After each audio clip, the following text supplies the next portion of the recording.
Bueno, vamos a analizar el rol del glutatión en el cáncer.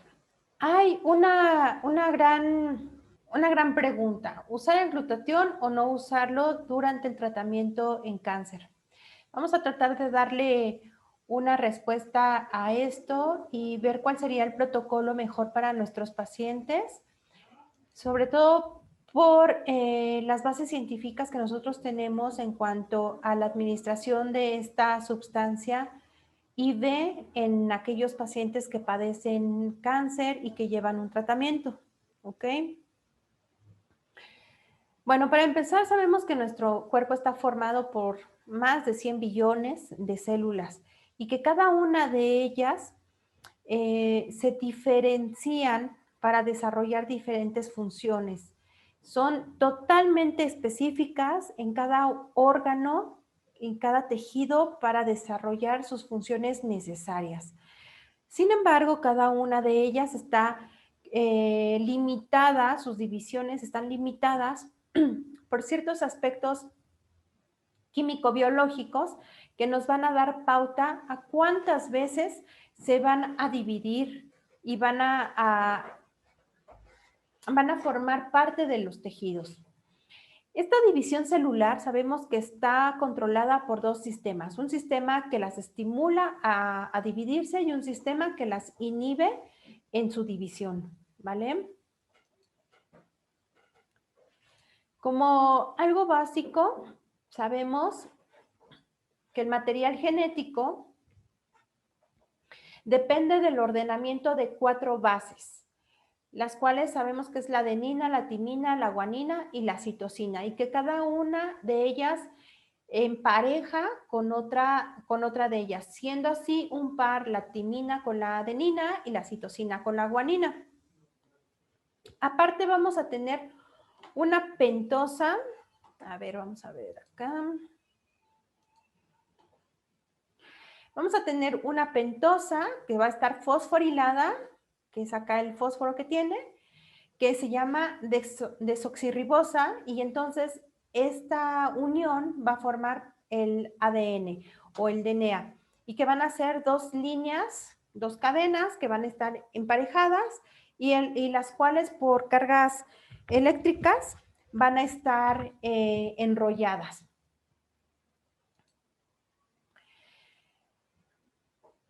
Esta misma cadena de DNA van a estar asociadas con unas proteínas llamadas histonas, las cuales, como su función lo indica, es que las van a enrollar esa cadena de DNA, esa doble cadena de DNA, y entonces al estar enrolladas van a limitar la transcripción del código genético, y cuando se extienden, cuando se desacopla del DNA, entonces van a ayudar a que el código genético sea leído. Y es bien importante estas histonas dentro del proceso de cáncer. Cada gen va a tener ciertos sectores llamados exones, que van a ser los reguladores de la transcripción del código a partir del gen hacia el citoplasma para la síntesis de proteínas, ya sea estructurales o enzimáticas. Esta transcripción se va a cumplir a través del ARN y tenemos otro sector llamado intrón, que es el cual no se va a leer. Es el que va a estar como limitando precisamente esta lectura. Cuando nosotros tenemos la lectura de este DNA, después en el RNA existe un corte llamado splicing que va a quitar los intrones para unir los códigos de los exones y entonces hacer una línea continua que nos va a dar como resultado toda una lectura de un RNA hacia una proteína. ¿Ok? Todas las células entonces van a tener los mismos genes, pero solamente van a funcionar o van a ser leídos aquellos genes que deben de codificar para ese tejido específico según su diferenciación y su función. Es decir, todos nosotros somos un banco de genes que cuando nosotros necesitamos expresar ciertas proteínas en el cerebro, solamente se van a codificar o se van a leer aquellas proteínas de cerebro, pero si necesitamos crear hígado, solamente se van a crear y se van a leer aquellas células de hígado. Ah, doctora Xiomara, no se escucha. ¿Alguien más tiene problemas con el audio?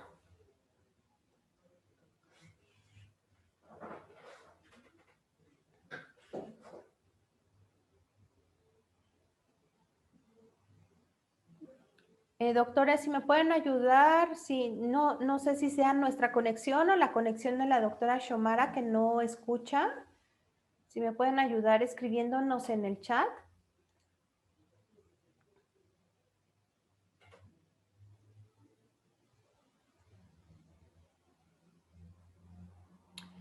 Gracias, doctora Marta. La doctora Marta escucha bien.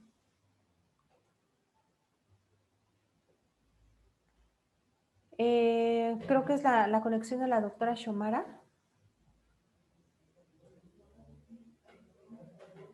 Ok, vamos a continuar nosotros.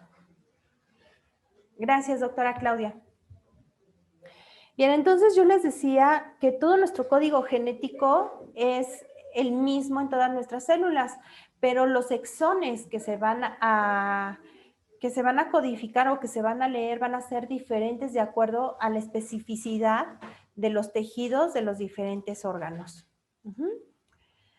Y bueno, el cáncer es una situación bastante extensa. Voy a tratar de resumir lo más que se pueda para no hacerlo tan tedioso. Y sabemos que el cáncer no es nada más una enfermedad, es una serie de factores que se unen y que al unirse, lógicamente va a dar ciertas situaciones específicas en el cuerpo. Puede aparecer en cualquier célula de nuestro cuerpo, en cualquier tejido y en cualquier órgano. Y es un proceso de crecimiento y de diseminación incontrolados de las células. El tumor puede invadir o suele invadir el tejido circundante y puede provocar metástasis en diferentes puntos del organismo, precisamente por la metástasis, ¿no? Ese es un punto muy específico del cáncer. Cuando nosotros tenemos un tumor benigno, el tumor benigno se queda en el mismo lugar, pero cuando nosotros tenemos un tumor maligno o canceroso, entonces se puede ir a cualquier otro lado de nuestro cuerpo por los conductos linfáticos o los vasos linfáticos y también por los vasos sanguíneos. Muchos tipos de cáncer se podrían prevenir evitando exposiciones a factores de riesgo, muy comunes, como puede ser el humo del tabaco, la mala alimentación, las radiaciones, etcétera. Entonces, bueno, aquí me gustaría detenerme un poquito y precisamente hacer énfasis en que podría ser prevenido. Es una enfermedad que afortunadamente nosotros la podemos prevenir. Si nosotros ya sabemos que el paciente viene de una familia con genes que se han expresado para dar lugar a un cáncer, entonces nosotros podemos darle tratamiento, podemos dar ciertas acciones para poder limitar la lectura de esos oncogenes, ¿vale? Entonces es bien importante que nosotros tengamos en cuenta y que el paciente también esté consciente de que puede prevenir. El cáncer en el mundo sabemos que es una enfermedad extensa, que es una enfermedad que se da en muchas partes del globo terrestre. 14.1 millones de nuevos casos en el año se da en todo el mundo y causa 8.2 millones de muertes cada año por esta enfermedad. No nada más puede ser que mueran de cáncer, sino a consecuencia de aproximadamente esto es el 13% de todas las enfermedades en el mundo. Es una de las principales causas de muerte y nos dice que es la segunda causa de muerte en el globo terrestre. Alrededor de un tercio de las muertes por cáncer se debe a 5 principales factores de riesgo conductuales, o sea, de factores de riesgo que nosotros podemos prevenir con la conducta, y dietéticos.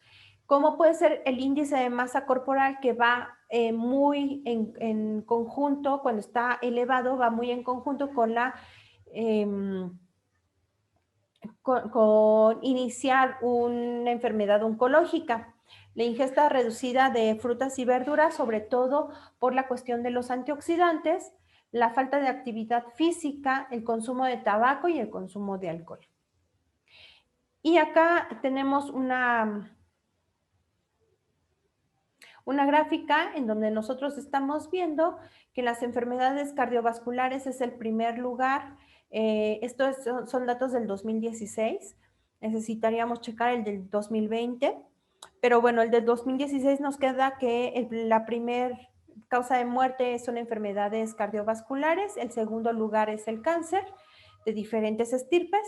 Y posteriormente continúan las enfermedades respiratorias, la diabetes, infecciones respiratorias agudas, etc. Vuelvo a repetir, tendríamos que revisar lo que sucedió pues dentro del 2020 y lo que está sucediendo en 2021 para poder modificar estas estadísticas. Y sabemos que el principal factor de riesgo es el tabaquismo, que ocasiona aproximadamente el 22% de las muertes por cáncer. Y esto no nada más quiere decir cáncer en pulmón. El tabaquismo causa una gran, una gran cantidad de situaciones, de situaciones de cáncer en otros órganos. Estamos hablando de cáncer de útero, cáncer de próstata, de hígado, de páncreas, etc. También las infecciones oncogénicas, entre ellas podemos hablar del virus de la hepatitis o hepatitis C específicamente, o bien el virus de... o bien el virus del papiloma humano, que ocasionan aproximadamente el 25% de los casos de cáncer en los países de ingresos medios bajos. Cuando nosotros estamos en países desarrollados, nosotros solemos tener estos pacientes bien diagnosticados, bien tratados, y eliminamos el riesgo de un cáncer, pero en los países subdesarrollados y desarrollados, bueno, el riesgo de cáncer aumenta, sobre todo porque no hay una vigilancia epidemiológica adecuada, y por lo tanto tampoco vamos a tener un tratamiento oportuno para estas personas, ¿no? Fíjense que más del 90% de los países de ingresos altos ofrecen tratamiento a los enfermos oncológicos, mientras que en los países de los ingresos menores el porcentaje es menor del 30%. Entonces, vamos a tener un impacto importante en la muerte por esta causa en los países subdesarrollados, mucho más elevada que en los países pues con mayor adquisición económica. Bueno, hablando un poquito de la base molecular del cáncer. Les comentaba yo que el cáncer no es solamente una enfermedad, ¿no? Es un grupo muy diferente de diversas enfermedades que se caracterizan por una acumulación de mutaciones en el genoma de las células. Entonces, cuando por un lado nosotros tenemos mutaciones en el genoma de las células del cerebro, pero también tenemos en el del hígado, y también tenemos en la cuestión de páncreas y demás, entonces vamos haciendo acúmulos que el organismo ya no es capaz de reparar, y por eso hay uno principal, uno en el que nosotros ya no vamos a poder detener ese proceso, y es cuando se da el cáncer principal o el tipo de cáncer principal. Estas mutaciones, como les mencionaba, no nada más van a afectar las funciones celulares, sino que también nos van a afectar a nivel molecular, a nivel tisular y posteriormente a nivel sistémico, con la consecuencia de llevar a la muerte al paciente o a quien lo está padeciendo. ¿Cuáles son los rasgos de las células del cáncer cuando ya está clínicamente manifestado? Primero, estas células van a mantener una señalización proliferativa, es decir, van a seguir haciendo mitosis eh, a una velocidad rápida y sin tener un límite de esas divisiones celulares. ¿Recuerdan la telomerasa? Bueno, la telomerasa se vuelve una enzima con actividad eh, activa, que no hay límite, y entonces la telomerasa es una de las enzimas que principalmente se mantiene en acción durante este proceso. No hay un límite, no hay una señalización de apoptosis dentro de estas células. Estas células aparte, vamos a ponerlo entre comillas, aprenden a evadir la supresión de crecimiento, aprenden a evadir la muerte celular o eh, todas aquellas acciones que nuestro cuerpo hace para limitar ese crecimiento y esa proliferación celular. Estas células no lo reconocen o lo evaden. Tienen ciertas actividades que van a mantener una metástasis, van a poder invadir otros tejidos y van a poder sobrevivir en esos otros tejidos. Y además, todo esto se va a llevarse a cabo hacia la inmortalidad de esa célula, pero también algo bien importante, cuando una célula no está nutrida, pues muere. Estas células lo que van a hacer es inducir a que se proliferen los vasos capilares, los vasos sanguíneos, y entonces de ahí obtener nutrientes. Es por ello que van a estar muy bien vascularizados, y una de las características principales de un tumor cancerígeno o canceroso es la angiogénesis dentro de él. Otros que no son menos importantes es que va a haber una desregulación energética. Ahorita lo vamos a ver.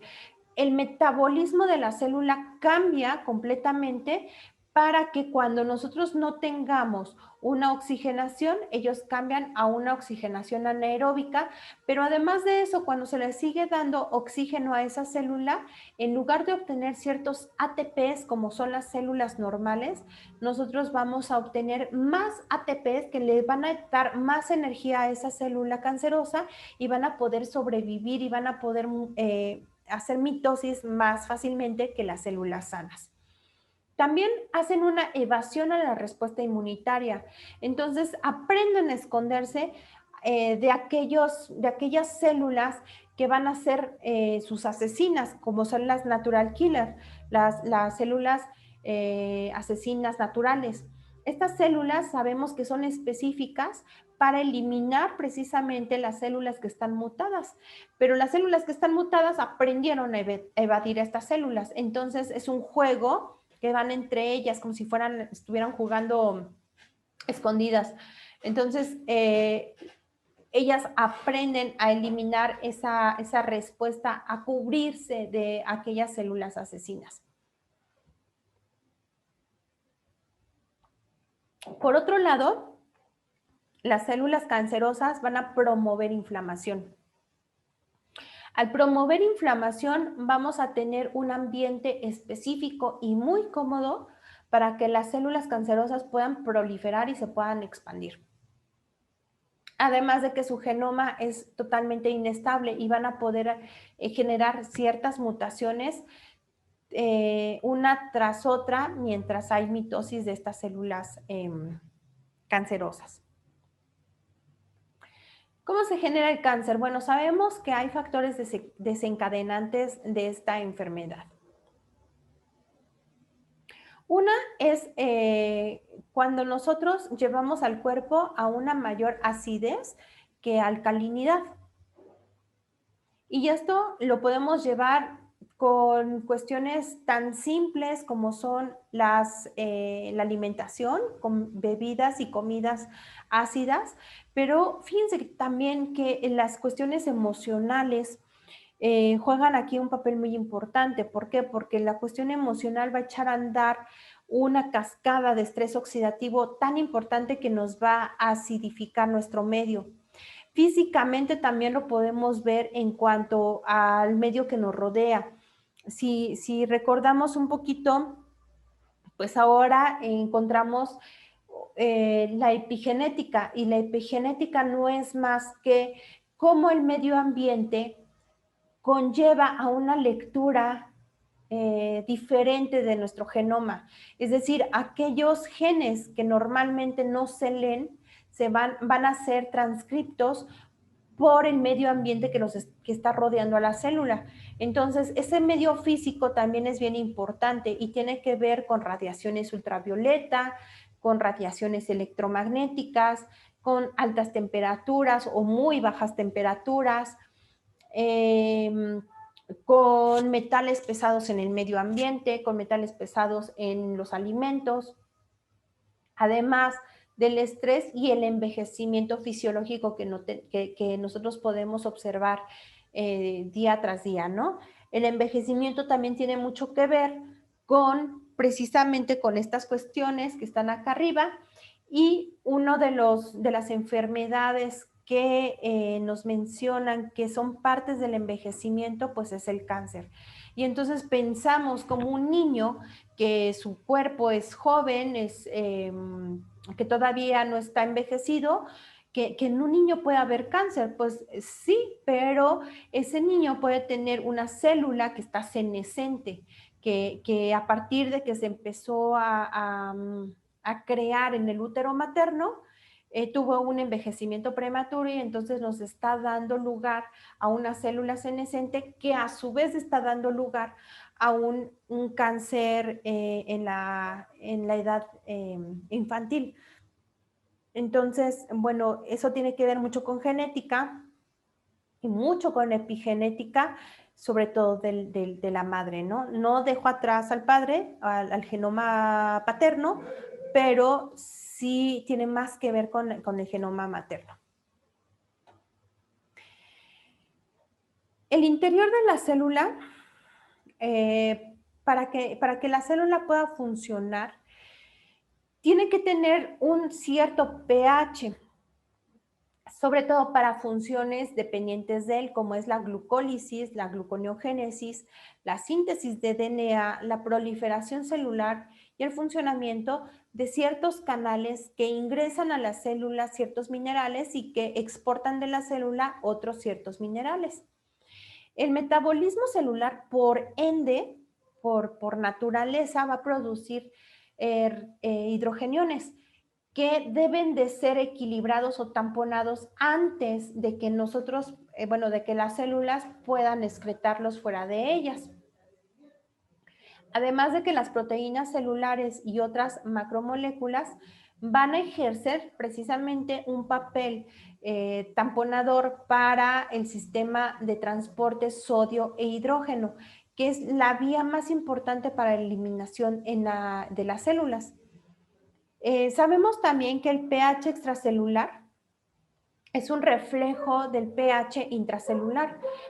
Ahorita no podemos mover el pH intracelular, pero si nosotros conocemos el pH extracelular, podríamos conocer el intracelular, ¿vale? Porque es un reflejo.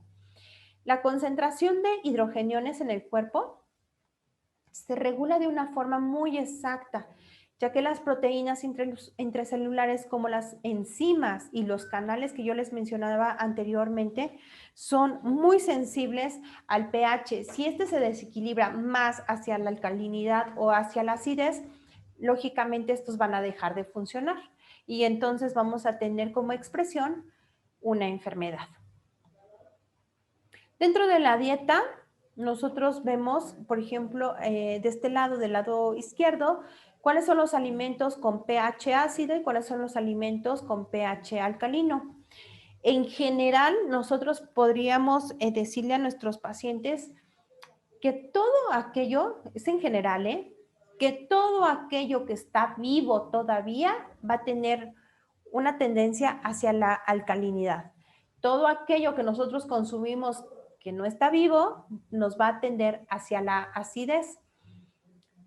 Que estoy hablando, por ejemplo, de la carne, los lácteos, pero más acá de este lado, del lado izquierdo, nosotros podríamos pensar en todos los enlatados, en todas las situaciones que, que nosotros necesitamos agregar un conservador, ponerlo al vacío y hacer una serie de situaciones químicas para poder consumirlo años después. Entonces, si nosotros tenemos una alimentación más apegada a lo que son los alimentos frescos, los alimentos más orgánicos, sin conservadores, los alimentos que no están enlatados, que no están empacados, entonces podríamos tener una alimentación más alcalina. Cuando yo veo pacientes de este tipo, pacientes oncológicos, les menciono, si lo tienes que comprar en el supermercado, mejor evítalo. Si tú lo puedes comprar en el tianguis y solamente te va a durar máximo 15 días en el refrigerador, consúmelo. Porque aquello que dura, no sé, les voy a contar algo. Hace como 2 años se les antojaron ahí en casa unas hamburguesas, entonces compramos la carne, hicimos las hamburguesas y compramos el pan de hamburguesa. Se quedaron como 3 o 4 panes. Posteriormente, pues, los guardé, los almacené, los puse en la alacena y demás. Un día llegando de trabajar a la casa de todos ustedes, pues yo tenía hambre, dije, ¿qué como? Pues no hay nada. Entonces saco el pan, bueno, buscando en la alacena saqué el pan de hamburguesas. Y, oh sorpresa, ni siquiera hongos había en el pan. Dije, ¿cómo es posible que ni siquiera un hongo haya crecido en este pan que tiene, yo creo que tenía como 2 años o no sé, meses? Ese pan de tanto conservador no permitía que un microorganismo vivo creciera en él. Entonces quería decir que tampoco era apto para consumo humano. No sé si me explico. Cuando nosotros estamos de este lado en nuestra alimentación, podemos evitarnos muchas cosas. Y si ustedes quieren convencer a un paciente, díganle, te vas a ver joven más tiempo si tú consumes de este lado, no consumas de este lado. Entonces, cuando le atacamos por la vanidad, creo que nos hacen caso, ¿no? Y bueno, hablando precisamente de los alimentos más ácidos, encontramos el alcohol, encontramos esto que les mencionaba yo acá, ¿no? Los alimentos procesados, los alimentos que pueden durar años y años en nuestra casa, que no se echan a perder. Dentro de algunas otras cuestiones metabólicas podemos encontrar el tabaco, cuando el paciente tiene aumento de triglicéridos o colesterol, están ácidos los pacientes diabéticos, los pacientes con estrés oxidativo y cuando hay una disminución en el aporte de magnesio. Eso es muy importante porque el magnesio es un suplemento alimenticio que nosotros debemos de tener sí o sí dentro de nuestra alimentación. ¿Ah? Bueno, y molecularmente hablando, ¿cómo podemos o cómo nos explicamos que la alcalinidad es importante para nuestras células? Pues bien, cuando nosotros estamos alcalinos, o sea, cuando estamos más sanos que enfermos, digamos así, la bomba sodio-potasio se echa a andar y entonces nos saca sodio de la célula e introduce potasio.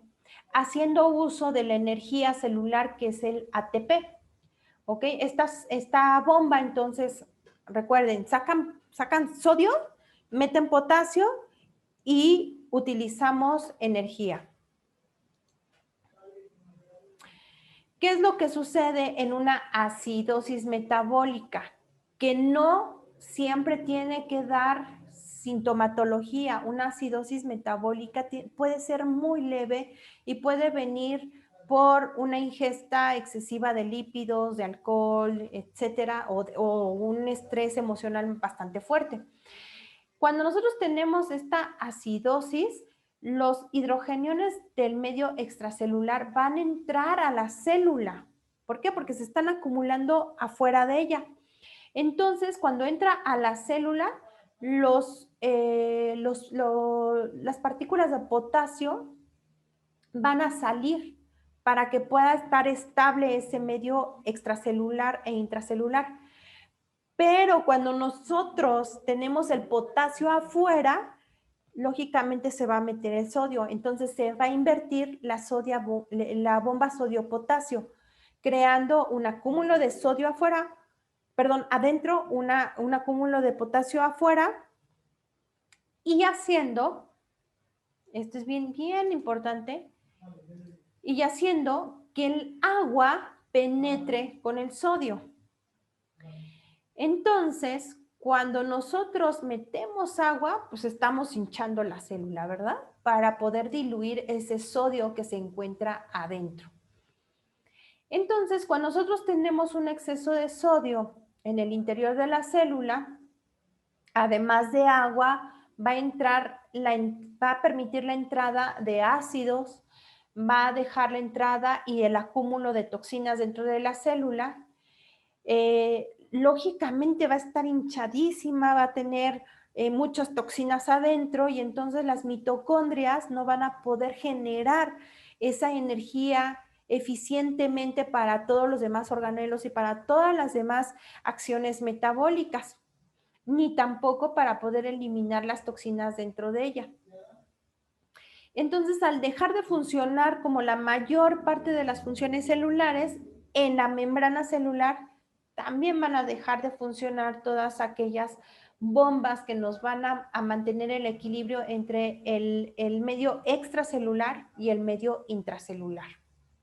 Aparte que se van a diluir todas las sustancias dentro de la célula y se van a tratar de diluir incluso los organelos dentro de la célula y no van a ser funcionales para ella. Y entonces aquí vamos a tener este esquema que si ya me han escuchado, lo manejamos mucho en nuestras charlas porque es un esquema básico en el que nos dice, si aquí adentro de la célula tenemos cantidad de agua normal, tenemos enzimas, todo está perfecto, entonces vamos a poder ingresar nutrientes y vamos a poder sacar toxinas, ¿verdad? Y con las toxinas se van, ya sabemos que por la sangre venosa, y esta sangre venosa va a llegar hacia los 3 órganos de detoxificación importante para nuestro cuerpo. ¿Cuáles son? Los pulmones, el hígado y los riñones. Si nosotros damos adecuada atención a esos 3 órganos, vamos a estar del otro lado. Pero también se agrega un cuarto órgano, que es el órgano piel, que es el más grande de nuestro cuerpo, es el más extenso, es el más pesado, y que por él sacamos y metemos gran cantidad de sustancias. Todo lo que nosotros incluso nos ponemos perfume por acá, las mujeres, bueno, también los caballeros, y aunque no nos los pongamos aquí sobre la piel, lo que está en el medio ambiente es lo que va a absorber la piel y lo va a llevar a las células, ¿vale? Entonces, la piel también es un órgano que a veces lo olvidamos para desintoxicar, pero que es bien importante y nos va a dar sintomatología. Ahorita lo vamos a ver. Cuando adentro de la célula, como les decía, hay gran cantidad de toxinas, hay mucha agua, la membrana celular ya no funciona adecuadamente, entonces va a dejar de ingresar, acá lo tenemos, va a dejar de ingresar nutrientes y oxígeno, van a aumentar los excrementos de esta célula, o sea, los sustratos que ya no le sirven a esta célula, que son ácidos generalmente, y como consecuencia, la célula va a envejecer prematuramente, se va a ir a apoptosis o va a tener una situación, un comportamiento de defensa. ¿Qué es lo que pasa si la célula envejece? Bueno, la senescencia celular se da porque la célula está muy intoxicada, no puede funcionar bien y dice, no, yo ya no le echo ganas, yo ya me quedo aquí, yo ya no sirvo para nada, ¿verdad? Así como de repente vemos personas que se victimizan, hagan de cuenta que así las células, no, yo ya no sirvo de nada, déjenme aquí, tráiganme agüita y un pancito y yo me quedo aquí. Y entonces se quedan quietas. ¿Qué es lo que sucede cuando la célula se queda quieta? Sale del ciclo celular. Hace poco en una charla les mencionaba y de verdad de repente me daba risa porque yo decía, es que sí, son como las mujeres que cuando nos sentimos viejas, dejamos de echarle ojitos aquí a algún caballero que se nos ponga enfrente o al marido o al novio, ¿no? No, ya estoy vieja, estoy gorda, ya no te atraigo, ya no sé qué, bla, bla, bla. Y entonces dejamos de buscar ese apareamiento. La célula se deja de dividir. Activa el gen de P53 y P16 y sale completamente del ciclo celular. Ya hagan de cuenta que es una célula que está ahí de adorno, ¿no? Por otro lado, hace o expresa un fenotipo secretor, que se llama fenotipo secretor asociado a la senescencia, que son los SASP. Y estos son la expresión de biomoléculas activadoras del sistema inmune. ¿Qué es lo que hacen? Yo me siento, otra vez volvemos, ¿no? La célula vieja es como una mujer. Entonces, yo mujer me siento vieja, ya salí del ciclo celular, o sea, ya no me voy a parear, ya no le voy a echar ojitos aquí al caballero que se me ponga enfrente. Pero aparte de eso, hacemos algo bien feo las mujeres, ¿no? Que es que ya no nos arreglamos, nos dejamos de maquillar, te andas por la vida como si estuvieras en cama todo el día, 24 horas al día, y entonces ese es el fenotipo.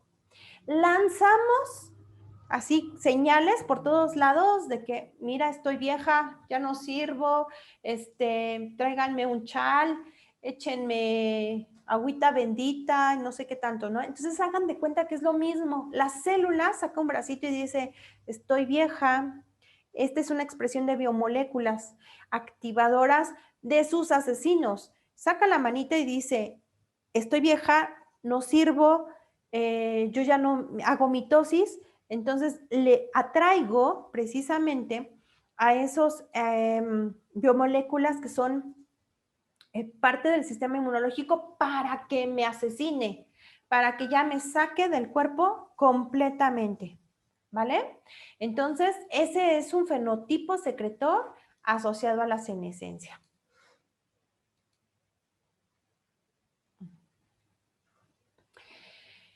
Sabemos que precisamente ese envejecimiento celular es benéfica cuando esa célula lo está expresando a corto plazo.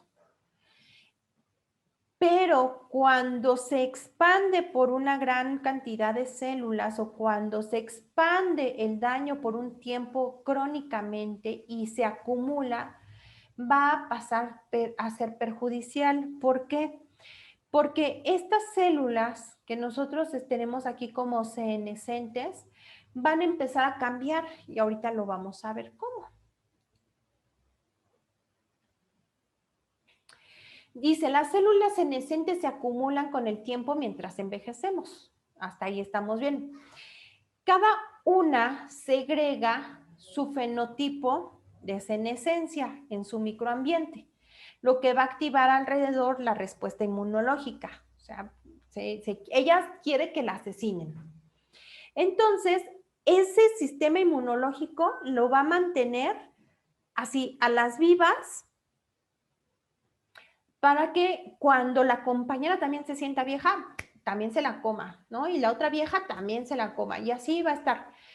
Pero cuando ese sistema inmunológico está activo por mucho tiempo, o sea, en forma crónica, se va a aburrir. Lógicamente, o sea, cualquiera que tengamos así en tiempo largo va a decir, no, pues ya, yo para qué estoy aquí, ¿no?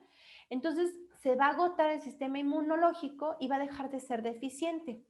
¿Qué es lo que va a pasar? Que esas células senescentes ya no se van a eliminar eficazmente y van a seguir estando ahí creando ese sistema, ese microambiente inflamatorio y entonces nos puede dar lugar a una mutación que en lugar de ser una célula vieja, una célula senescente, ahora va a ser una célula premaligna que ya no le va a hacer caso el sistema inmunológico. Ajá. Entonces, este microambiente que ellas están formando, que ellas están formando es un caldo de cultivo para enfermarse de diversas situaciones.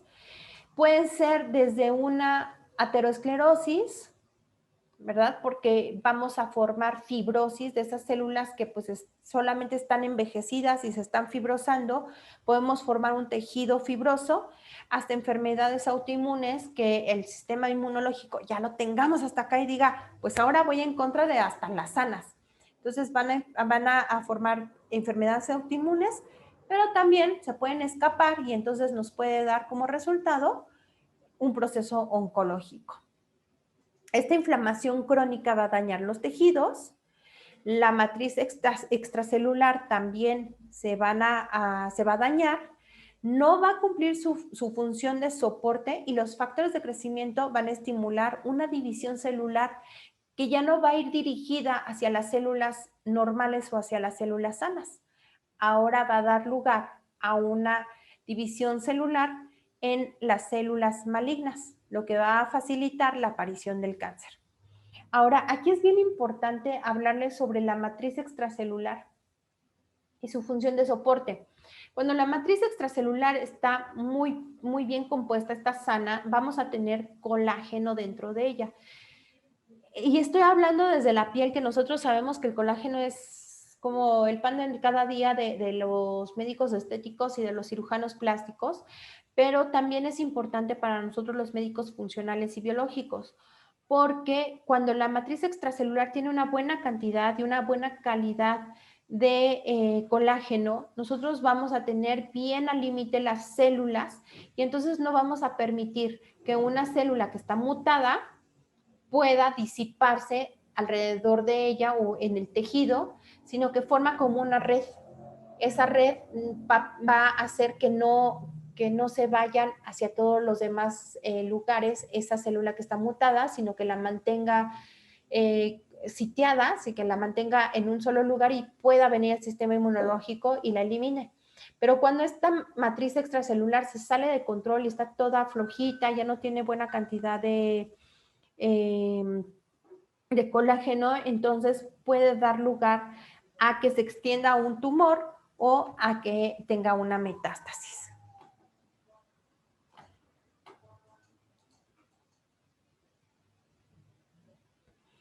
Y por ejemplo, pues lo más que podemos ver dentro de una senescencia celular, por ejemplo, son enfermedades degenerativas, como puede ser la enfermedad de Alzheimer, la enfermedad de Parkinson, algunas situaciones como deficiencia de melina en el tejido nervioso, como en algunas enfermedades escleróticas, tejidos con células muertas, en donde ya se hace fibroso ese tejido, como les había comentado anteriormente, y donde podemos ver diversos tipos de fibrosis que se van a encontrar en diferentes tipos de enfermedades.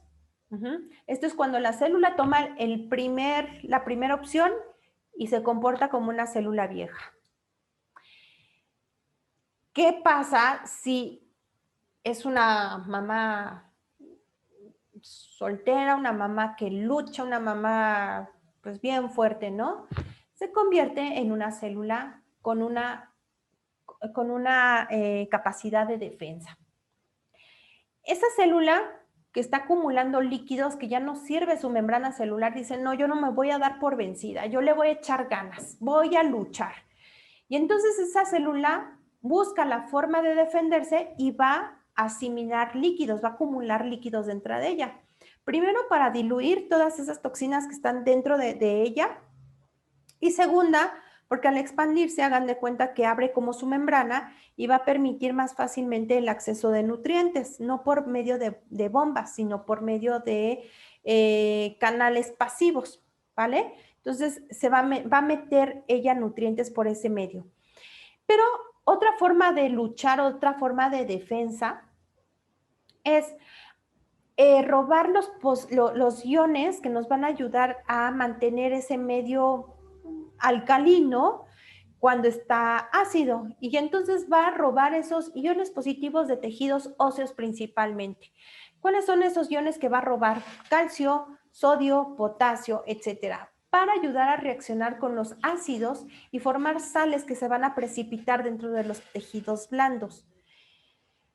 Otro de los medios de defensa van a ser drenar esos ácidos que está acumulando por medio de un órgano que yo les había mencionado, que sirve como desintoxicante, que va a ser la piel o las mucosas, ¿vale? Y la otra que va a hacer es mutar. Entonces, dentro de la acumulación de líquidos, pues vamos a empezar a ver dentro de estos pacientes esta situación que ustedes saben que es la celulitis, pero la celulitis es una forma de inflamación del tejido graso. O sea, no nada más es estético, es funcional, doctores. Entonces nosotros tenemos que ver que si nuestro paciente está acudiendo con nosotros porque pues se ve mal, porque no se puede poner leggings, porque pues no se puede ir a la playa porque tiene estos hoyuelos, etcétera, ok, vamos a ayudarla o ayudarlo, porque también se da en caballeros, con ciertos mecanismos de medicina estética, pero hay que desinflamar, hay que eliminar toxinas de las células, ¿vale? No se vale quedarnos en una medicina estética, se vale hacer medicina funcional. La otra situación de acumulación de líquidos es la anasarca, que ustedes saben que es la acumulación de líquidos o edema en todo el cuerpo, pero también hablamos de obesidad. La célula sí acumula líquidos, aunque también estamos hablando de un acúmulo de lípidos, ¿no? Pero es como un dato, cuando nosotros tenemos un paciente obeso, no nada más, vuelvo a lo mismo, no nada más es estético, es que a ese paciente obeso tenemos que estudiarlo a fondo y saber por qué está comiendo esas toxinas que están intoxicando sus células y ayudarlo tanto emocionalmente como metabólicamente para que no lleguemos a una situación como es el cáncer o la diabetes.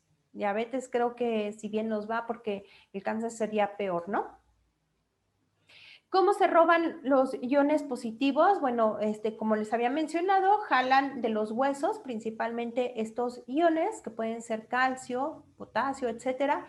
Y entonces lo que vamos a ver en nuestro paciente es el inicio de una osteoporosis o una disminución de la densidad ósea al principio. Pero por otro lado vamos a ver la acumulación de estas sales precipitadas en situaciones como las calcificaciones de los tejidos blandos, como pueden ser los litos biliares, los litos en riñón, los litos en vejiga, en próstata, etcétera. Entonces, aguas, tampoco se trata de una descalcificación única en el paciente, se trata de que el cuerpo está reaccionando para eliminar esa acidez que vemos en esas células. ¿Va?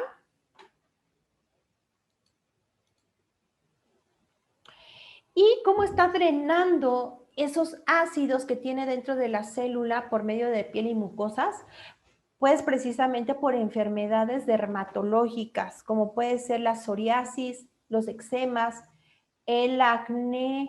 ¿Qué es lo que pasa? Muchos nos dicen, ¿no? Sobre todo cuando somos adolescentes, no comas chocolate, no comas esto, no comas el otro porque te va a salir granitos. No es de que salgan granitos por eso, es porque hay un desequilibrio hormonal, pero aparte el cuerpo está gritando porque está acumulando ácidos dentro de las células y la forma de sacarlo es por ese granito que nos está saliendo. Digo, no son todas las mismas causas, pero sí es algo que debemos de tener muy en cuenta. Y por mucosas, pues las úlceras. Las úlceras sabemos que es por un medio ácido que se hace una lesión que no se puede curar, que no se puede limitar y entonces por ello que llegamos a esta eliminación de esa mucosa y que nos puede dar lugar a esas lesiones.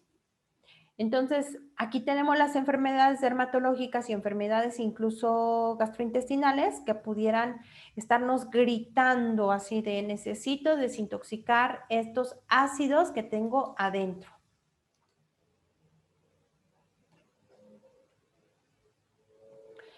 Y bueno, sabemos que en esta vida lo que no se adapta se muere. Entonces la célula también debe de adaptarse a su medio ácido para poder sobrevivir. Una célula normal no puede sobrevivir en un medio ácido, por lo tanto tiene que mutar. Y la primera mutación que realizan estas células es realizar una fermentación ácida para obtener energía. Eso se le llama efecto Warburg. ¿Y qué es el efecto Warburg? Bueno, los que hacen este tipo de ejercicios lo saben mucho mejor que yo. Entonces, bueno, el efecto Warburg es cuando en los tejidos normales nosotros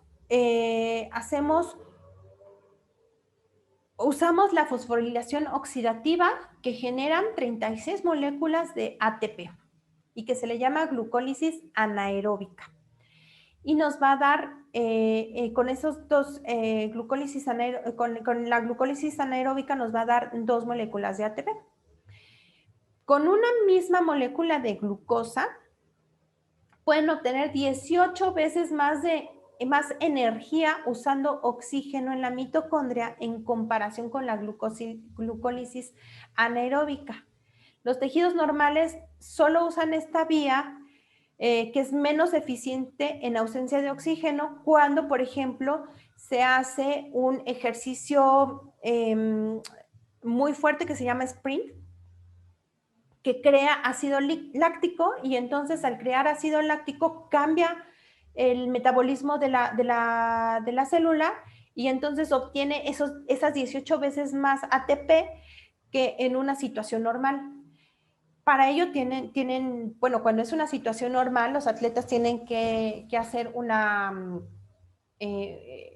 práctica continua, pero las células pueden llegar a hacer este efecto cuando tienen este cambio. Entonces, en el cáncer, cuando esa célula está mutada, la célula mutada aún teniendo oxígeno para poder obtener ATPs, utilizan un efecto de Warburg para la producción de energía, en donde utilizan la glucólisis, o sea, la glucosa y no la fosforilación. Pero al nosotros tener una menos energía, no quiere decir que se estén matando ellas solitas, sino que también están favoreciendo sustratos para hacer un componente de la pared celular. Y entonces obtienen sustrato para más células y energía para poder sobrevivir, cosa que no se da en un organismo sano. Entonces están mutando, están buscando la forma en el que la célula cancerosa pueda sobrevivir más tiempo, ¿no? Todos estos cambios metabólicos van a causar un daño oxidativo por acumulación de radicales libres de oxígeno. Y entonces los radicales libres de oxígeno pueden producir daños a los lípidos, a las proteínas y al DNA. Y ahí se cierra un círculo en donde si hay un daño al DNA es más fácil que la célula pueda mutar y entonces va creciendo esa tumoración cancerosa. Pero aparte, fíjense que cuando las funciones de los antioxidantes o los propios antioxidantes hacen falta, y nosotros sabemos que en una mitosis celular ese código genético se puede dañar fácilmente, cuando no hay una reparación de DNA adecuada, estas células entran a un ciclo de apoptosis con ayuda de las células que no de las moléculas que no están oxidadas, pero cuando hay una deficiencia de los antioxidantes, hay células oxidadas y ya aparte hay daños en el material genético, entonces pueden dar lugar a la expresión o a la funcionalidad de ciertas enzimas que son creadas o que están siendo leídas cuando hay una disminución del oxígeno ambiental y cuando hay un aumento de radicales libres de oxígeno. Ejemplo, la telomerasa. Recordemos que la telomerasa va a ayudar a que los cromosomas no pierdan estas partecitas que están en sus extremos, que son los telómeros. Entonces, cuando los telómeros son elongados, ellas siguen metiéndose al ciclo de mitosis. Cuando las células llegan a un momento en que los telómeros están cortos, se limita su reproducción celular, entran a apoptosis y mueren.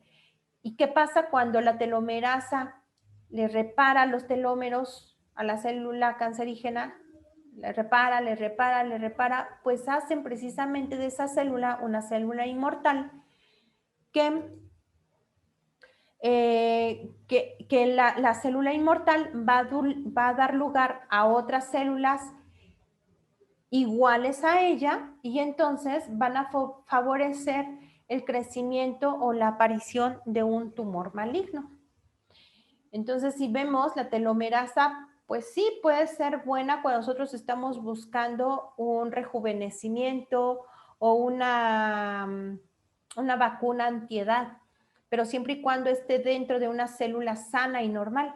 Pero cuando se está expresando en una célula maligna, pues ahí ya no está tan bien, ¿verdad?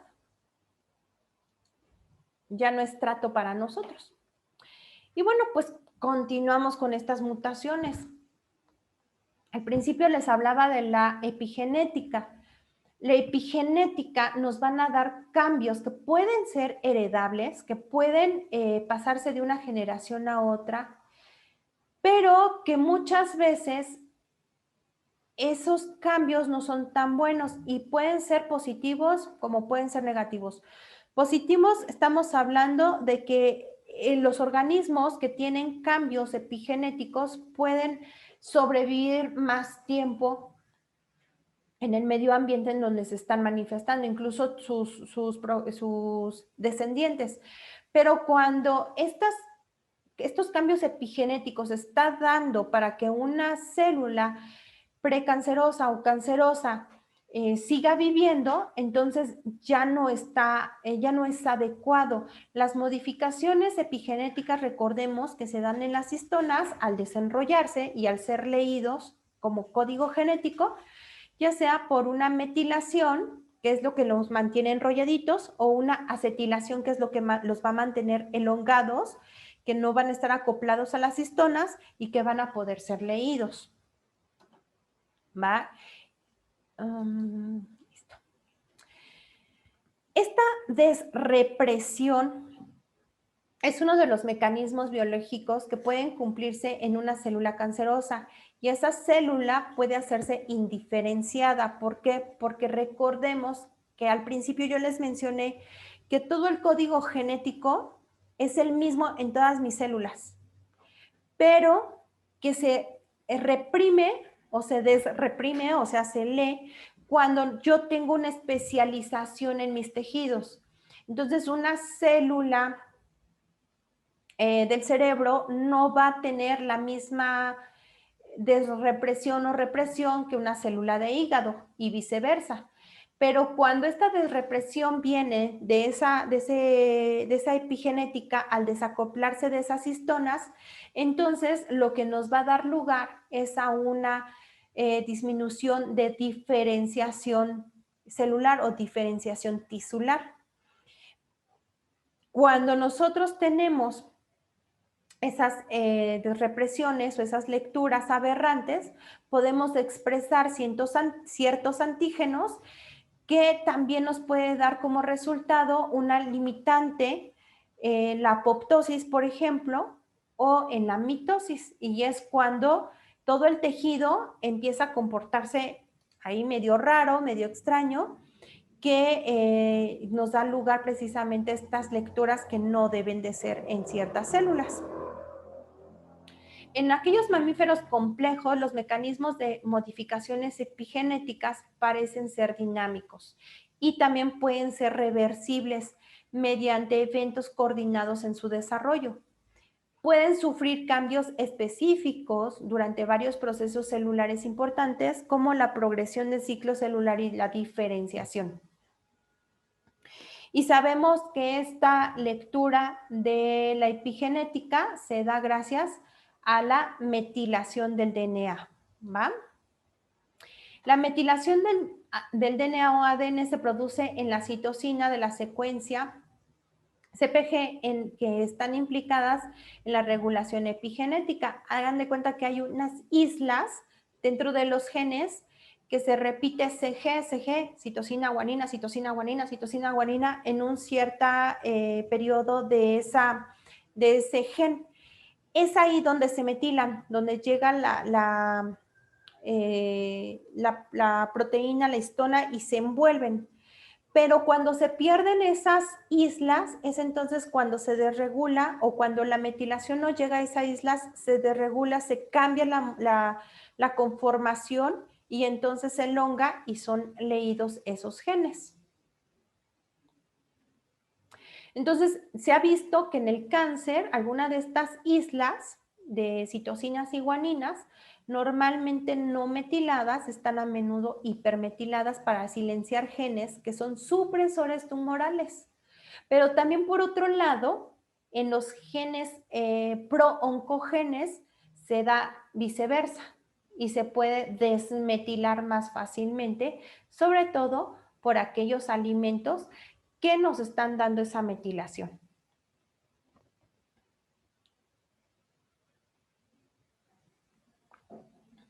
Y nos mencionan que ciertas vitaminas, como pueden ser las hidrosolubles, sobre todo complejo B y la vitamina C, nos ayuden a que la metilación se lleve a cabo.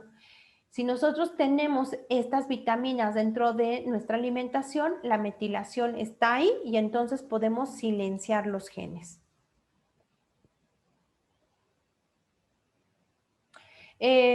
Hablamos les decía yo, del complejo de la vitamina B, en donde la disminución de ciertas vitaminas, de este complejo, va a dar lugar a la aparición de cierto tipo de cáncer. Por ejemplo, se ha visto que cuando disminuye la vitamina B1, puede haber una aparición de cáncer de mama. Cuando disminuye la B2, puede haber hepatocarcinoma humano, o más bien están relacionados, ¿sí? Vamos a llamarlo así.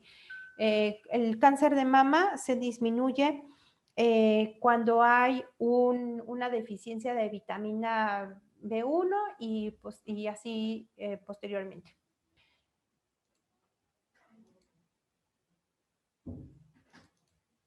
Permítanme un segundito.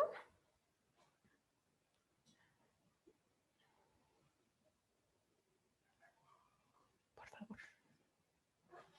Permítanme un segundo porque si no se lleva la grúa mi coche. Estoy extendiendo el...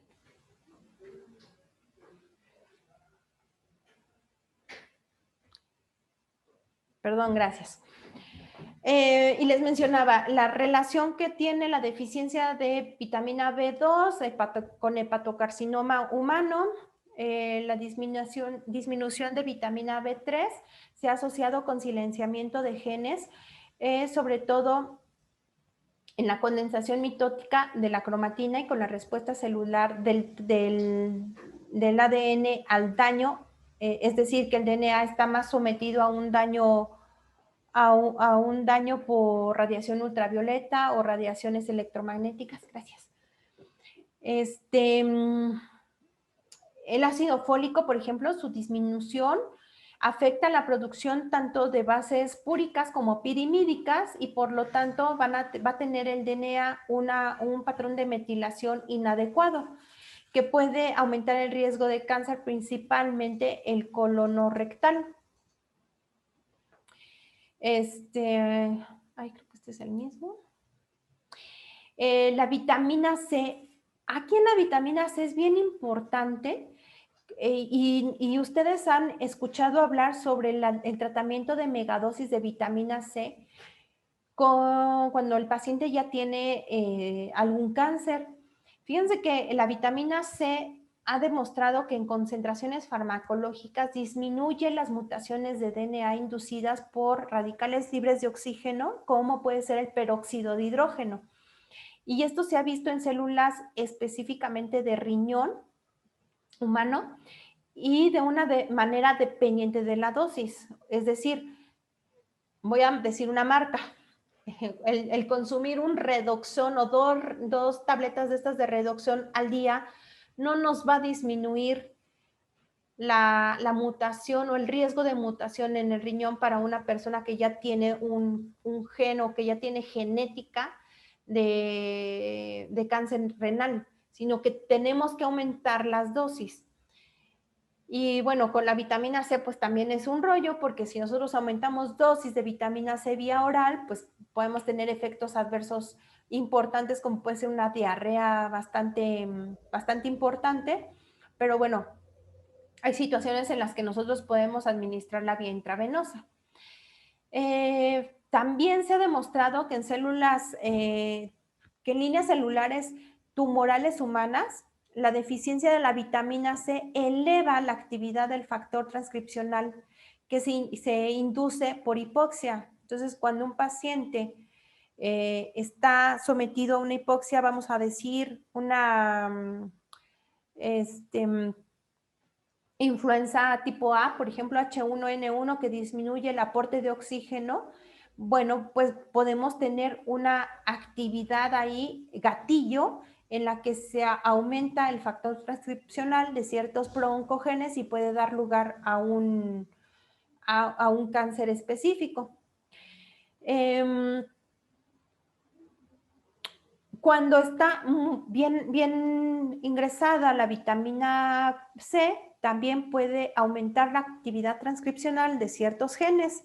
Sobre todo se ha estudiado del gen MLH1 y del P73, que el primero es importante para la maquinaria de reparación de DNA, es decir, que nos va a eliminar o evitar el proceso de mutación. Y el P73, que es un homólogo del P53, sabemos que estos son genes supresores de tumores. Entonces, si nosotros tenemos aumentada la vitamina C, podemos tener activas estas dos maquinarias, uno de reparación de DNA para evitar tumores y otro de genes supresores. Otra parte importante del cáncer, pues es el estrés. el estrés emocional, ¿no? La relación entre el estrés crónico y el cáncer está mediada principalmente por el cortisol y otras catecolaminas, que va a ser que disminuye la eficacia del sistema inmunológico. Además de que el estrés también se ha visto que tiene un efecto directo en la promoción de crecimiento tumoral cuando se estimula la angiogénesis. Y también, bueno, con ello va a estimular la metástasis por medio de vasos sanguíneos como de vasos linfáticos. Otra relación importante es que cuando nosotros tenemos un estrés crónico va a disminuir la capacidad de autorreparación del DNA y estimula la apoptosis. Por otro lado, también vemos que el estrés disminuye mucho la respuesta del sistema inmunológico principal de las natural killer, que sabemos que son las especializadas en eliminar las células cancerosas. Y esto se ha visto que cuando un paciente que va a ser sometido a una cirugía para extirpar algún tumor, perdón, posteriormente hacen el conteo de natural killer y se ve disminuida estas células, pero a los meses de haber sido sometido a una cirugía de extirpación de tumor, se ha visto que hay una siembra en un lugar lejano al tumor inicial. Entonces, hay una muy buena relación ahí entre el estrés preoperatorio con con la diseminación posterior a la cirugía del mismo tumor. En una revisión del 2006 también se muestra cómo mediadores nerviosos y hormonales del estrés, las catecolaminas y los glucocorticoides pueden activar vías celulares dentro de los tumores que contribuyen a crecimiento o progresión y que van a facilitar un crecimiento celular. Por otro lado, vemos que el aspecto de los metales pesados puede inducir fácilmente a una mutación, a una intoxicación y a falta de apoptosis de células mutadas. Y estos metales pesados pueden funcionar de diferentes maneras. Uno es que aumenta el estrés oxidativo dentro de la célula. Otra es que se une al DNA y entonces produce mutaciones de DNA.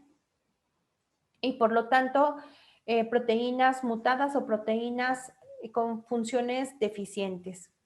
Y otra es que la célula no se va a desintoxicar fácilmente, ¿va?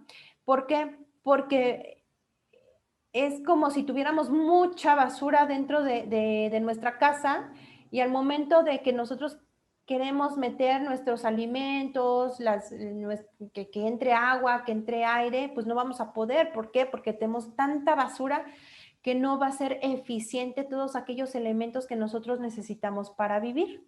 Es lo mismo que pasa con las células y los metales pesados.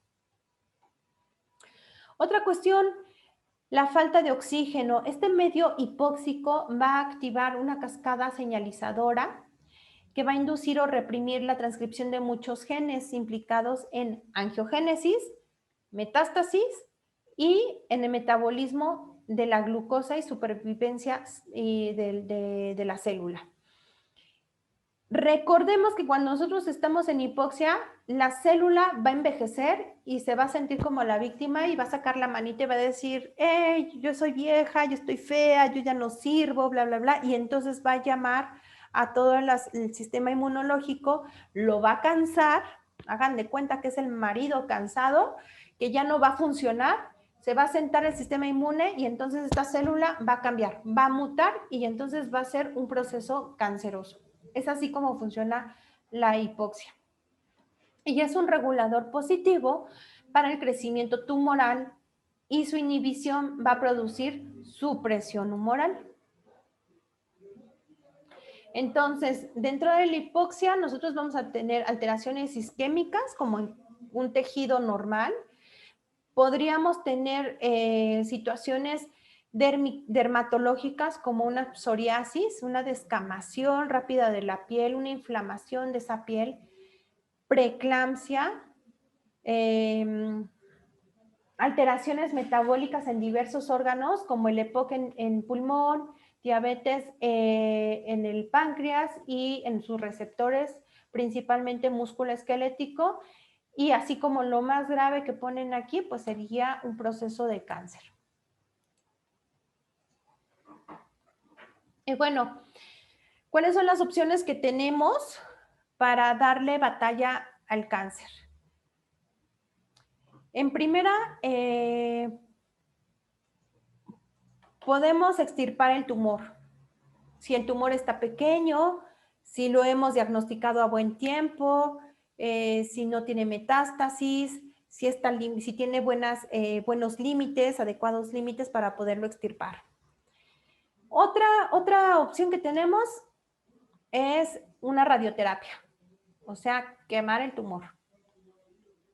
Pero con ello podríamos tener consecuencias como quemaduras en tejidos circundantes, pues lesiones importantes en los tejidos que están sanos todavía. Otro es envenenar al tumor, darle quimioterapia. Entonces, en una charla yo escuchaba, pues es como la Santa Inquisición, ¿no? O le damos cuello con cirugía, o lo quemamos vivo, o lo envenenamos. Y pues bueno, podrían ser situaciones favorables para el paciente, pero ¿qué pasa si las demás células que están sanas las enfermamos o las matamos? Y para ello entonces nosotros tenemos otra propuesta con la medicina biológica. Ya vimos que los tumores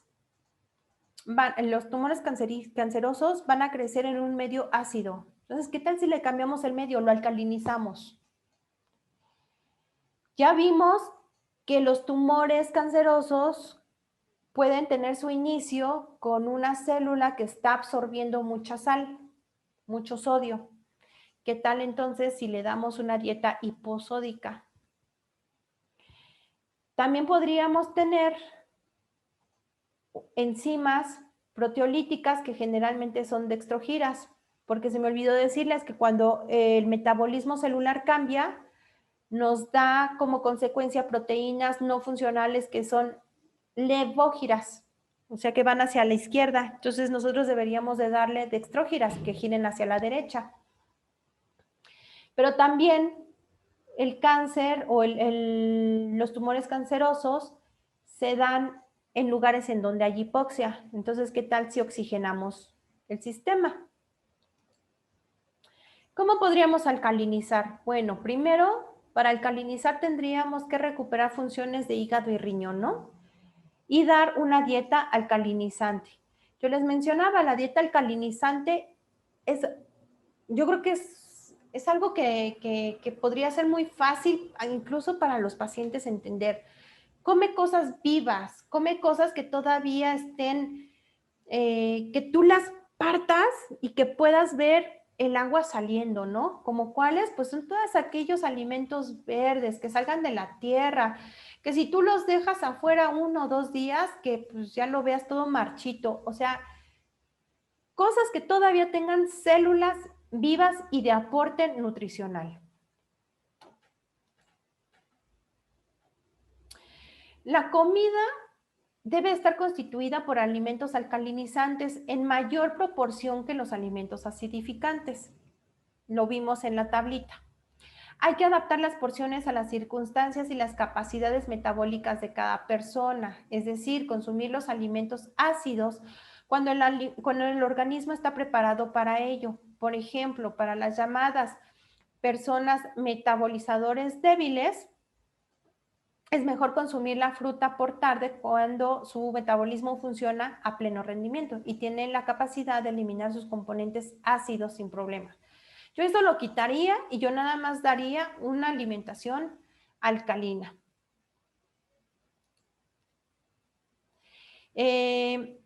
debemos dar tiempo suficiente para hacer frente a un aporte extra de ácidos. Por ejemplo, después de que nos vamos con la comadre, el compadre y demás y comemos una carnita asada con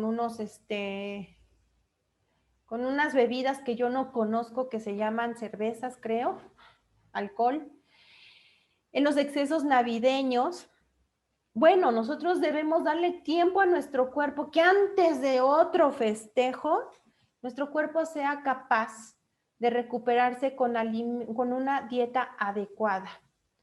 Aquellas personas que desafortunadamente se contagiaron de COVID, por ejemplo, o que tienen influenza A, o que tienen cualquier otra situación en la que su cuerpo quedó débil, hacer lo posible para alimentarse con una dieta alcalina, porque entre más aporte alcalino le demos, más chance le vamos a dar al cuerpo de responder y eliminar todo aquello ácido.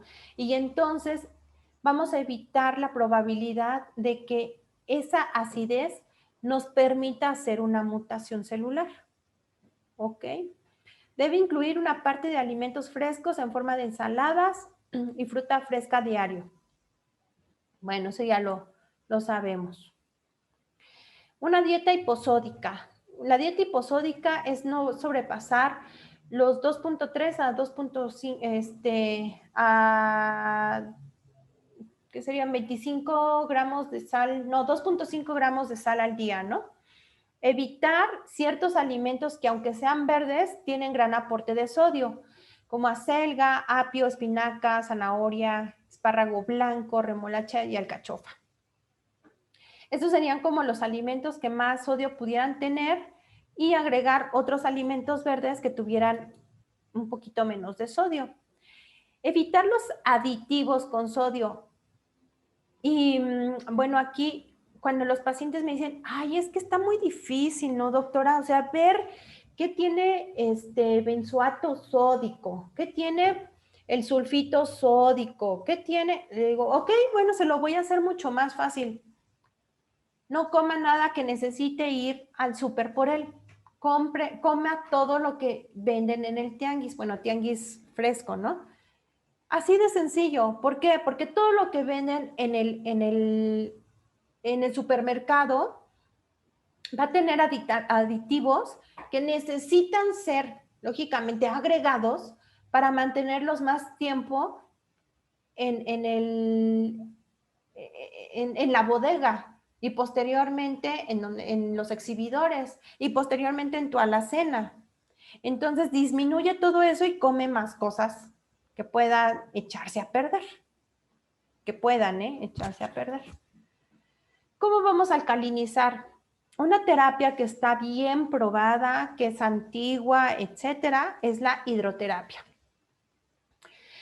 En los antiguos romanos se daban baños en aguas termales. Recordemos que los emperadores eran de muchos excesos. Los emperadores, bueno, yo las películas que he visto son como gordos, sudan así como no sé, iba a decir una palabra, pero mejor se lo dejo a su mente. Y entonces siempre pasan que después de una comilona iban hacia los baños para vomitar, o sea, tenían lugares específicos para hacer los vómitos y lugares específicos para evacuar. Pero después de ello se daban baños en estos lugares que ellos le llamaban baños de aguas termales. El calor, bueno, las aguas termales son calientes, dilata los poros de la piel, pero aparte tienen minerales, donde los minerales tienen una concentración de 20 gramos de sodio por cada litro. Nuestro plasma tiene solamente 9.4 gramos de sodio por litro. Entonces, recordemos la ósmosis. Si nosotros nos ponemos un vaso con mucha sal, como estas partículas son más grandes que los poros de esta membrana, va a pasar el agua al lugar en donde está más concentrada. Y es lo mismo. Si nosotros tenemos mucha sal en nuestro cuerpo, va a pasar el agua a donde tenemos más sustrato. Entonces es una forma de diluir sodio. Los pacientes les mando estos baños en donde en media bañera, aproximadamente 10 litros, le ponemos 2 kilogramos de sal de grano. Yo aquí en lugar de sal de grano les recomiendo más la sal de mar para obtener 20 gramos de sal por cada litro.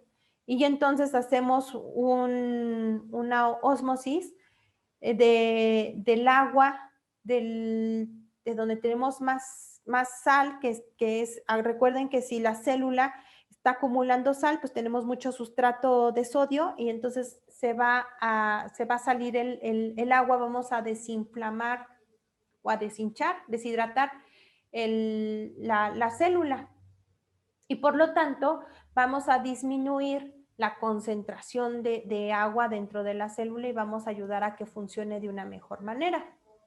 Otras formas, pues es la acupuntura, la fototerapia, la meditación, la homeopatía, la homotoxicología, la herbolaria. Tardaríamos también muchísimo tiempo en hablar de cada uno de ellos. Vamos a recuperar las funciones de los 3 filtros principales de nuestro cuerpo, el hígado, el riñón y el pulmón. Y lo mismo lo hacemos con homotoxicología, con homeopatía, con fitoterapia, con acupuntura, etc. Les voy a pasar aquí unas diapositivas en donde menciono algunos productos de herbolaria, pero si ustedes tienen alguna duda específica, les puedo dar un protocolo de homotoxicología antes de empezar a dar tratamiento y van a ver que les va a servir mucho. Si quieren, escríbanme al final de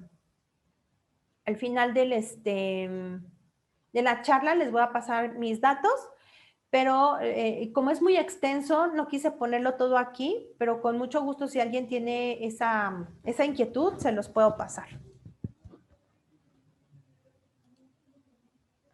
Uno de los principales medicamentos en herbolaria, tanto mexicana como china, es el cardo mariano, también llamado Silybum marianum. Se da en infusiones o también tenemos extractos o también está en homotoxicología. El boldo, la cúrcuma, la alcachofa y la angélica. Este es para hígado. Para pulmón utilizamos eucalipto, salvia, menta, tomillo, orégano. Para riñones, perejil, diente de león, ortiga, cola de caballo. ¿Ok? Y para homotoxicología hay formulaciones específicas, igual que en homeopatía, y en acupuntura yo utilizo puntos muy, muy específicos para tonificar estos órganos, porque hay que tener mucho cuidado. Recuerden que si nosotros damos drenaje linfático o activamos puntos linfáticos, con acupuntura podemos hacer una metástasis más fácil. Entonces, con ello siempre debemos tener mucho cuidado, pero sí se puede tonificar los órganos principales para ayudar a desintoxicar el organismo, ¿va? Y bueno, pues nuestra charla se ubica en el glutatión. Entonces, para desintoxicar con glutatión, sabemos que es el desintoxicante corporal más eficaz que hay porque las células del hígado, los hepatocitos, son los que tienen más contenido de glutatión. Pueden desintoxicar químicos, metales pesados y otros contaminantes. El glutatión va a modular la cascada inflamatoria y la va a mantener en equilibrio. Recordemos que no es lo mismo esta es mi línea base del sistema inmunológico. Entonces, no es lo mismo tener el sistema inmunológico acá donde me está dando problemas de asma, de hiperreacciones como alergias, etcétera. Y no es lo mismo tenerlo acá en donde no nos está funcionando para virus, bacterias, parásitos. El chiste es que lo que está arriba lo mantengamos a una línea media y lo que está abajo lo mantengamos también a esta línea media. Entonces el glutatión nos va a servir mucho como inmunomodulador. Además de que regula las enzimas celulares, va a reparar o va a ayudar a la maquinaria de reparación del DNA. Y algo bien importante que está siendo como muy estudiado es que nos ayuda a reparar o a mejorar la salud de las mitocondrias, por lo que nos va a ayudar a eliminar radicales libres de oxígeno y el daño que producen estos, además de que el glutatión va a ayudar a mantener los radicales libres, primero, fuera del cuerpo, y segundo, que no se mantengan como radicales libres, sino que sean, que sus electrones sean apareados. El glutatión, entonces, nos va a mantener aquí entre la fase 1 y la fase 2 de desintoxicación hepática, al igual que la vitamina C, la silimarina que les mencionaba anteriormente y el ácido lipoico. Entonces, si ustedes, por ejemplo, también en la fase 1, si ustedes, por ejemplo, a sus pacientes le pueden dar vitaminas del complejo B, también podríamos meter en vía intravenosa, por ejemplo, glutatión, podríamos darles megadosis de vitamina C, podríamos agregar coenzima Q10, etcétera, ¿no? El glutatión, con la ayuda de otras enzimas, va a ayudar a que las toxinas que son peligrosas o que son, pues sí, a que los agentes que sean tóxicos nos van a ayudar a señalizarlos, y que entonces el sistema inmunológico nos pueda ayudar a sacarlos del cuerpo. Pero como les mencionaba, también nos puede ayudar a que se conjuguen, y entonces estas toxinas se pueden ayudar a salir junto con la conjugación con el glutatión. Ahora viene una cuestión importante. El estudio de acá arriba nos menciona que cuando los autores aumentan el glutatión reducido en los tumores con resistencia al cisplatino, las células, cuando aumentan la cantidad de glutatión, son hipersensibles a este fármaco. El segundo nos dice que el glutatión nos ayuda a eliminar la toxicidad del cisplatino en las células. Entonces, estos dos primeros estudios nos dicen sí utilizar glutatión en un proceso de esta índole. Pero el tercer estudio nos menciona que cuando el glutatión se administra, el metabolito del cisplatino, que es el que produce la toxicidad en la célula cancerosa, es inactivado por el glutatión, y entonces sale de la célula y no tiene la eficacia dentro del tumor. Y esto lo podemos ver en múltiples estudios. Pero entonces, cuando yo estaba leyendo esto, ya tiene como 2, 3 años que estaba yo leyendo esto, me pregunté, entonces, ¿uso o no uso el glutatión en cáncer? Y utilizando estos estudios como base, al igual que otros autores, yo no me lo adjunto, que al momento de la prevención, cuando nosotros sabemos que un paciente tiene una carga genética importante, que tiene mucho estrés por el trabajo, que son padres solteros, que no sé, miles de cosas, nosotros vamos a poder ayudar con el glutatión en prevención. ¿Por qué? Pues porque, como hemos visto, desintoxica los carcinógenos, nos ayuda a dar una antioxidación y nos va a hacer que nuestro sistema inmune sea apto para eliminar las células mutadas. Entonces, como preventivo es magnífico. Como terapia, bueno, aquí les dejo en blanco la terapia.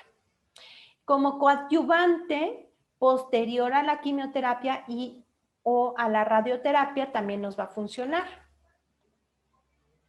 En la prevención se ha visto que funciona como antioxidante, restablece el efecto de otros antioxidantes como la vitamina C, la vitamina E y el selenio, que es muy importante en la antioxidación, y ha demostrado ser eficaz en la prevención de cáncer de vejiga, de próstata, de mama, pulmón, intestino, piel y primario de hígado.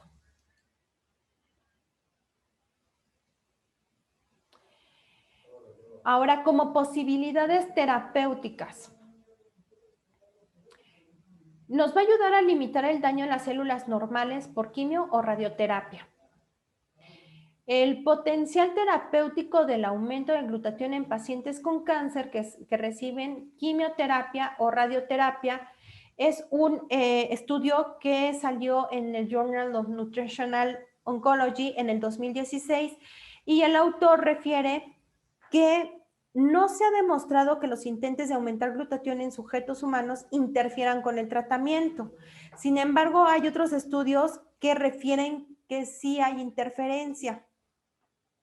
Este estudio lo leí y menciona muchos estudios más que refieren que no interfieren con el tratamiento siempre y cuando no sea cisplatino, pero fíjense que lo realizan de diferentes maneras.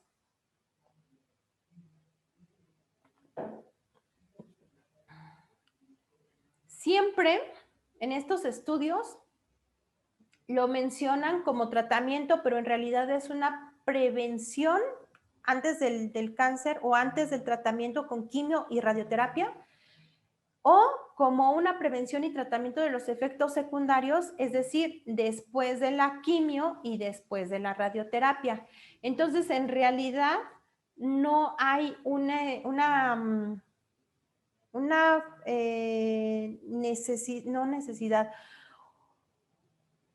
establecimiento en que nosotros podamos utilizarlo mientras estamos administrando quimio o radioterapia. Entonces, vamos a llegar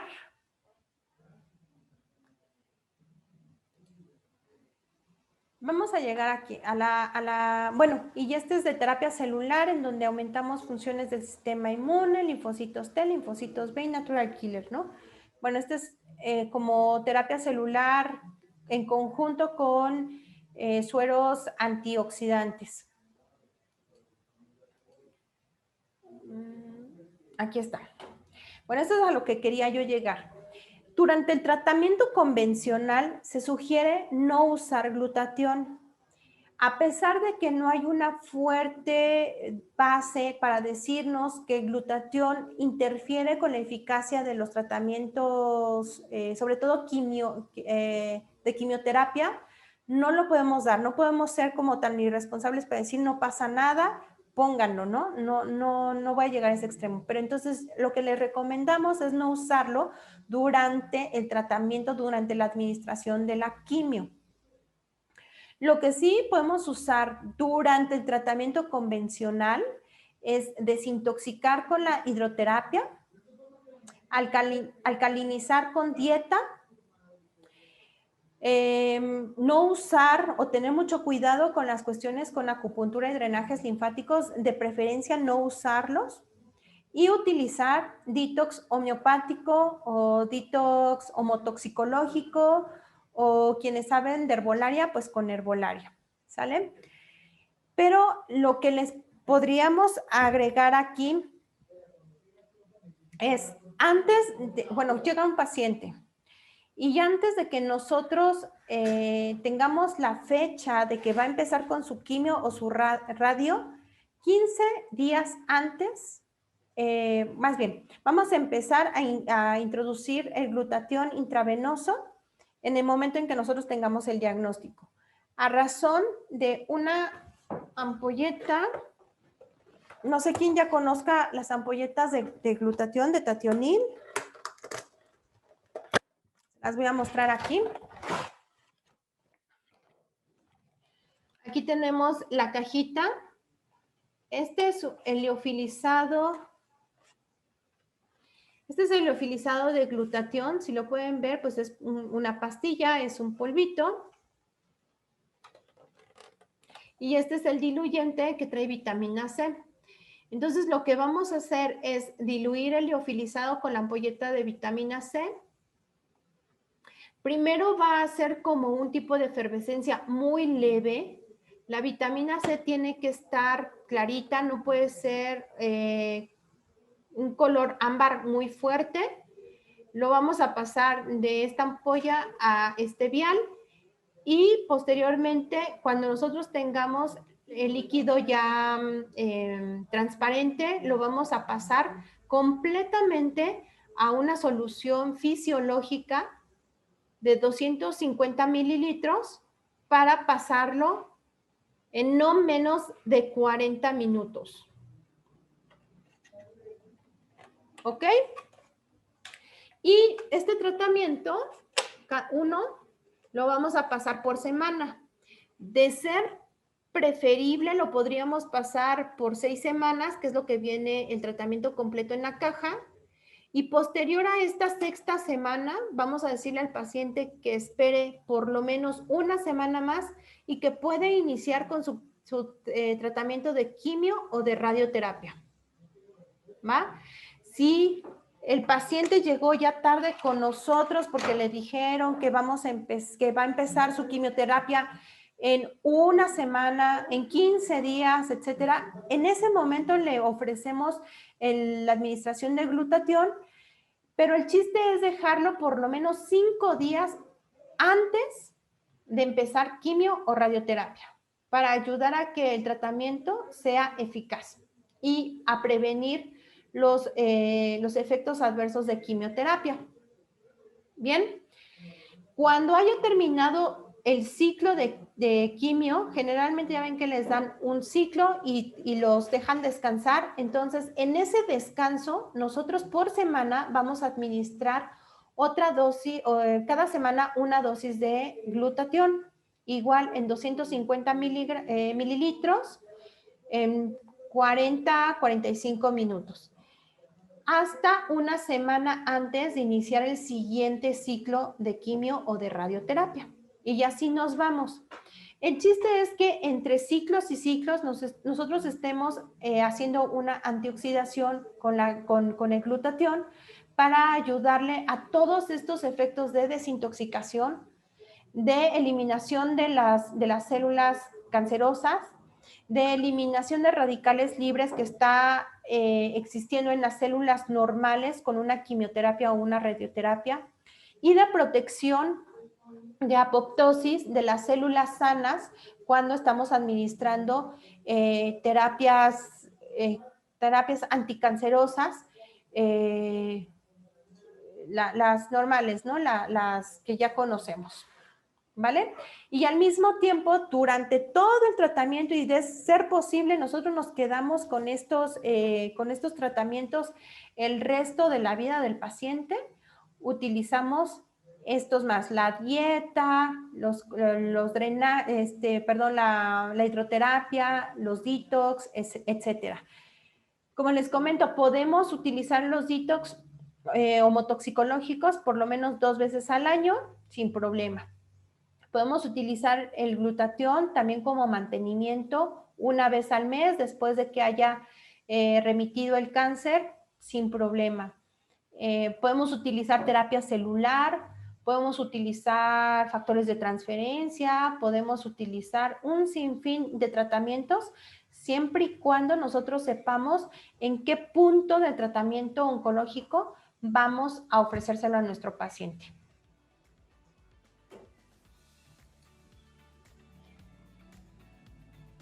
Y pues bueno, con esto termino. Pueden escribirnos. Este es nuestro Instagram, nuestra página de Facebook, la página web, y pueden escribirle para hacer pedidos al licenciado Óscar Quirós